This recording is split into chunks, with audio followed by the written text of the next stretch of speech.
The North Korean military threatened to attack Andersen Air Force Base, one of 2 U.S. military bases in Guam. The United States sent missile defense equipment in response to the growing nuclear threat. Guam Gov. Eddie Calver announced the island entered Code Red, while the residents wondered whether to take yet another North Korean threat seriously. That was 2013. Every few years, my home island of Guam enters the national consciousness. Mainlanders see headlines that North Korea is pointing its missiles at this island in the Pacific, then wonder what is Guam and where is it. I realize I'm not being fair to those of you who do know what and where Guam is. But the reality is, I've spent more than a decade fielding questions from mainlanders who genuinely were not familiar with the concept of Guam. I was born in Korea but raised on Guam. I grew up there until I turned 18 and went to college in the mainland United States. I go back home to Guam every year or so.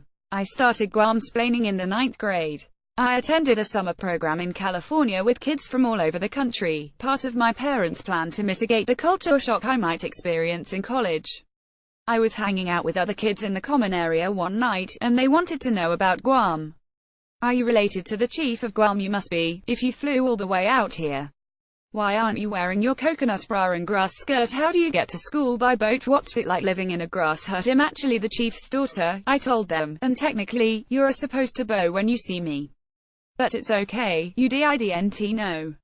I bought shirts and pants at the airport during a layover. I do row a boat to school, and living in a hut isn't that bad, but it sucks when it rains. Then I realized they were taking me seriously. This was one of the most absurd episodes, and of course, we were just teens. But the questions I've been asked throughout college and in my professional life weren't too far off in ridiculousness. Over the years, people have asked me the same basic questions about Guam so many times that the answers flow out of my mouth on their own, in the same rote inflection.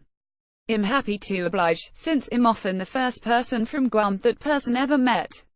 So if the news this week has gotten your mind drifting towards the Western Pacific, here are our answers to real questions people have asked me over the years. Question: really, where is Guam and what's it like? Answer: Guam is the largest island in the Mariana Islands and has been a United States territory for more than 100 years.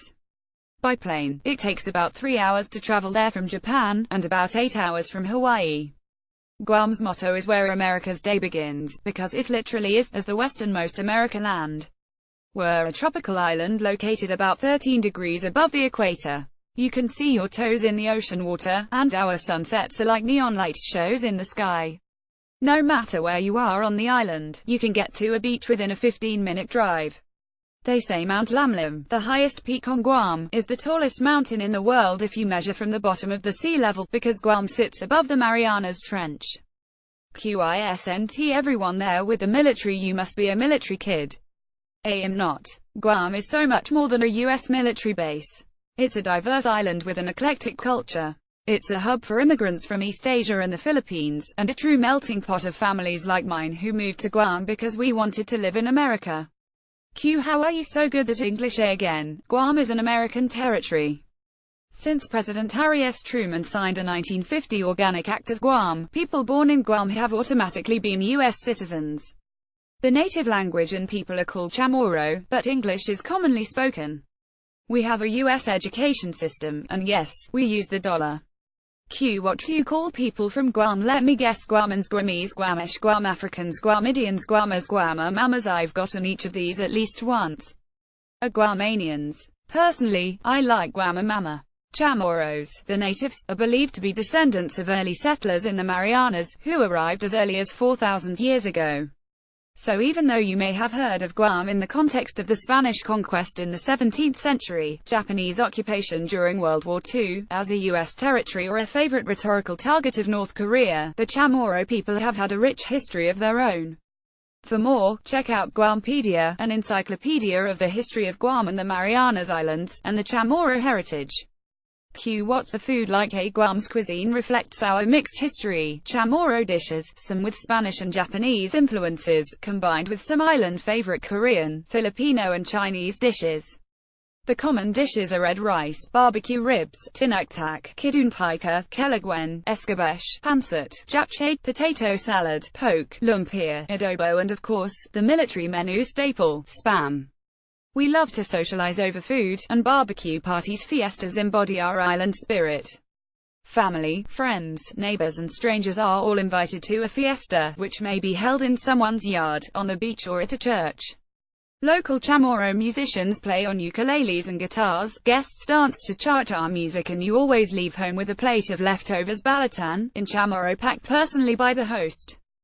I once met someone from Guam. I'm not sure if you all know them, but I might. What's the last name? What village are they from? What high school did they go to? Our population is about 160,000, and there aren't many degrees of separation among those of us who now live stateside. I can usually find someone I know through Guam connections wherever I go, whether it's San Francisco, Atlanta, New York, Phoenix or Washington, D.C. It reflects the connectedness of our community. Aren't you worried about this North Korea stuff? It's become routine for North Korea to threaten Guam during heightened US-North Korea tensions. Through many cycles of escalation and de-escalation, Guamanians now question when to take escalation seriously, since every previous threat turned out to be empty. Still, with my family and career in Guam, I can't help feeling anxious. The alternative to an empty threat is unthinkable. But we can't live in fear, and we don't. Guamanians have prevailed through our history of colonization, and we have rebuilt after the countless super typhoons that have ripped through our island. We're wary and ready, but our proximity to North Korea does not define our island or our community. Wait, I've heard of Guam before. Isn't it going to capsize? No. Michelle Yee Lee reports for the Washington Post's fact checker.